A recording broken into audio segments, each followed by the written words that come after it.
Welcome back to the Bible Breakdown channel. Today's video will be the miracle of the hem of the garment.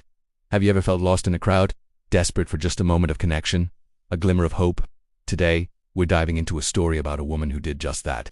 Her story, found in the Gospels of Matthew, Mark, and Luke, is one of incredible faith, quiet courage, and a love that breaks through every barrier. Imagine this: a woman who for 12 long years had been suffering from a condition that made her bleed constantly. In those times, this wasn't just a physical ailment. It made her ceremonially unclean, meaning she was an outcast. She couldn't go to the temple to worship. She couldn't live a normal life with her family and friends. Every day was a cycle of isolation, shame, and despair. Think about the emotional and financial toll. The Bible tells us she had spent all her money on doctors, but instead of getting better, she only got worse. She was at the end of her rope, with nothing left to lose. Then, she hears that Jesus is coming to town. This isn't just any healer. This is the man people are whispering about. The one who performs miracles, the one who speaks with authority and compassion. A spark of hope ignites within her. Maybe, just maybe, this could be her chance. But how could she, an outcast, possibly get his attention? The scene is chaos. Jesus is on his way to heal the daughter of a synagogue leader named Jairus. A huge crowd is pressing in on him from all sides. It's noisy, dusty, and overwhelming.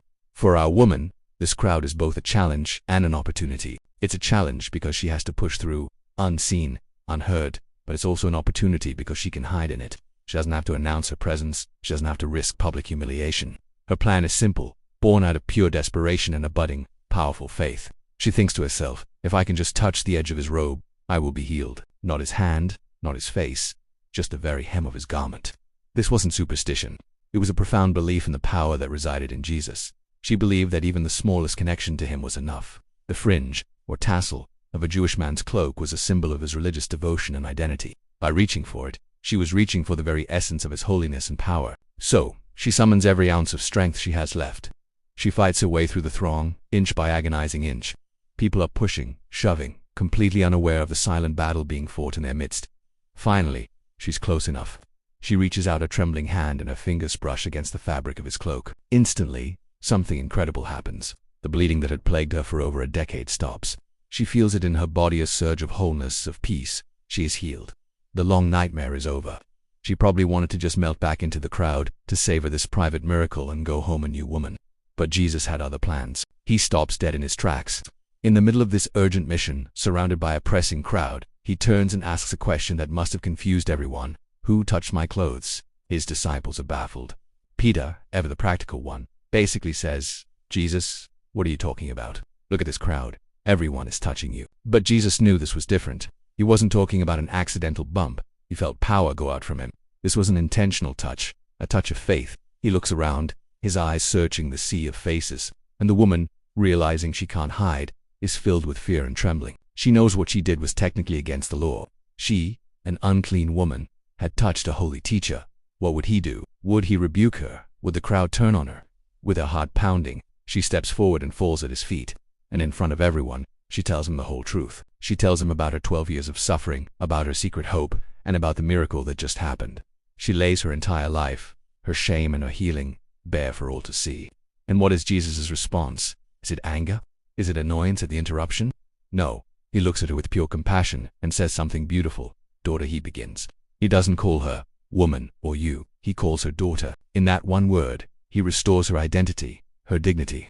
He welcomes her back into the community, back into the family. He affirms her worth. That he says, your faith has made you well. Go in peace and be freed from your suffering. Notice he doesn't say, my power healed you. He says, your faith has made you well. He gives her the credit. He acknowledges her courageous act of believing when all hope seemed lost. He doesn't just heal her body. He speaks peace to her soul, assuring her that this healing is permanent and complete. This story is so much more than a physical healing. It's a powerful lesson for all of us. How many times do we feel like that woman? Maybe not physically ill, but spiritually, emotionally, or mentally at our limit. We feel isolated, unworthy, lost in the crowd of life's problems. We think we need to do something grand to get God's attention, to shout the loudest or have the most perfect prayer. But this woman shows us that sometimes all it takes is a humble, desperate reach. It's about having enough faith to believe that even a small touch, a quiet prayer, a moment of turning toward God is enough.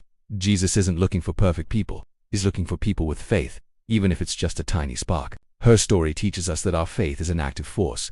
She didn't just sit at home wishing she were healed. She heard, she believed, and she acted. She put her faith into motion, pushing through every obstacle to get to Jesus. And what was the result? He didn't just meet her need, he exceeded it. He gave her physical healing, but he also gave her public honor, personal affirmation, and lasting peace.